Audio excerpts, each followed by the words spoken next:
Beneath our feet lies perhaps our most precious geological asset, yet we often treat it like dirt.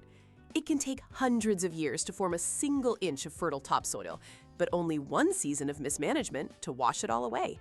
This thin green line is what stands between civilization and hunger. This vital layer is under a multi-front attack. Water and wind physically strip it away, a process that begins almost invisibly as sheet erosion, before carving out small channels called rills, and finally, irreversible gullies. In arid lands, our own irrigation can poison the ground.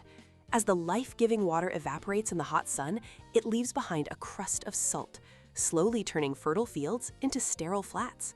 Elsewhere, overgrazing and deforestation strip away vegetation, which is the land's natural armor. This is biological degradation, inviting desertification and creating modern-day dust bowls where the wind lifts the soil and carries it away forever.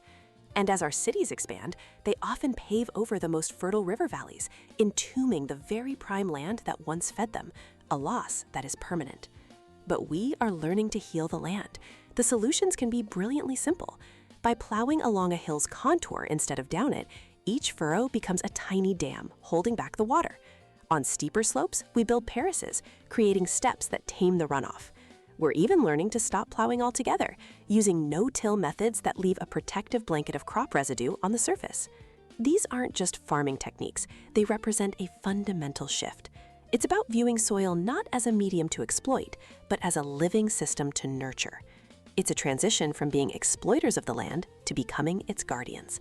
Because in the end, the health of our soil is the truest measure of our sustainability.